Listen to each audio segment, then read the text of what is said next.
ये कहानी उस प्रेम की है जो पहली नज़र में नहीं, पहली पीड़ा में जन्मा।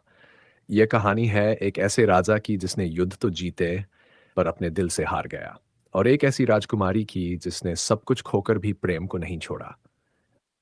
वैजयंत राज्य की सुबह सदैव शंखनाद से होती थी। सूरज निकलने से पहले ही दरबार सज जाता, सैनिक पंक्तिबद्ध खड़े रहते। राजा देवव्रत हर दिन सिंहासन पर बैठते, पर उनकी आंखों में कभी विश्राम नहीं होता था। उनके पिता ने मरते समय कहा था, राजा बनना आसान है पर इंसान बने रहना कठिन।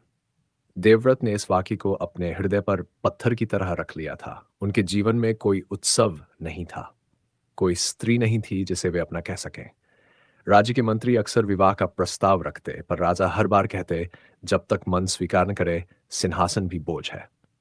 सुगंधा राज्य इसके ठीक उलट था। वहां संगीत था, फूलों की खुशबू थी और झीलों के किनारे हंसी गूंजती थी। राजकुमारी काव्या उसी हंसी के बीच थोड़ी अलग थी। वह महलों से ज्यादा मंदिरों में दिखती, दर्पण से ज्यादा पुस्तकों में। उसकी माँ कहा करती, तू प्रेम करेगी तो पूरी तरह। और फिर आई वह बरसाती रात जिसने इतिहास बदल दिया। आकाश फट पड़ा था, जंगल की पगडंडियां कीचड़ में बदल चुकी थीं। राजा देवव्रत शिकार नहीं, अपने मन से भाग रहे थे। घोड़ा फिसला, राजा जमीन पर गिरे। दर्द असहनीय था। उसी समय मंदिर की घंटी बजी। काव्या दीपक लेकर बाहर आई। उसने जब घायल पुरुष को देखा तो राज्यहीन नहीं देखा। उसने सिर्फ एक कराहता हुआ इंसान देखा। उसने राजा का सिर अपनी गोद में रखा। राजा ने आंख खोली। पहली बार किसी सत्री के स्पर्श में उन्हें सुरक्षा महसूस हुई। काव्या बोली, शांत रहिए, ईश्वर यहां है। राजा कुछ नहीं बोले, बस देखते रहे। अगले कई दिन राजा वहीं रुके। काव्या सुबह दवा रख जाती, शाम को दीप जला देती। कोई प्रश्न नहीं, कोई पहचान नहीं, लेकिन हर मौन में कुछ जुड़ता गया। राजा ने एक दिन कहा, मैंने कई युद्ध देखे हैं पर यह शांति सबसे कठिन है। काव्या ने उत्तर दिया, क्योंकि इसमें डाल नहीं होती।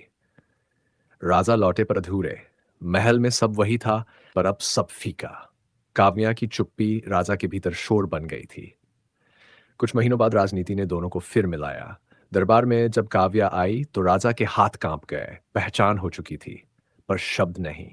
पत्र शुरू हुए, धीरे, संयम से, पर हर पंक्ति में तड़प बढ़ती गई। राजा लिखते, तुम्हारे मौन ने मेरे भीतर का राजा तोड़ दिया।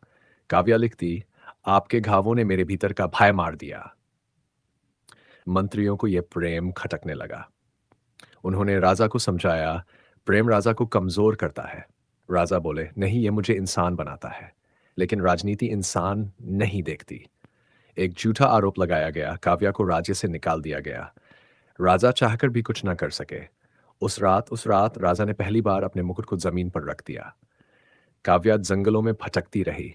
एक साधारण जीवन, पर प्रेम साधारण नहीं हुआ। वह हर शाम वही दीपक जलाती। सालों बाद युद्ध आया। राजा घायल हुए। मृत्यु निकट थी। तभी एक परिचित आवाज, अब भी मुझे भूल पाए? राजा ने आंख खोली। काव्या। उस क्षण राजा ने निर्णय लिया। उन्होंने सिंहासन छोड़ा, प्रेम चुना। वे दोनों साधारण जीवन जीने लगे। और लोग कहते हैं, जिस राजा ने प्रेम चुना वही सबसे बड़ा राजा था।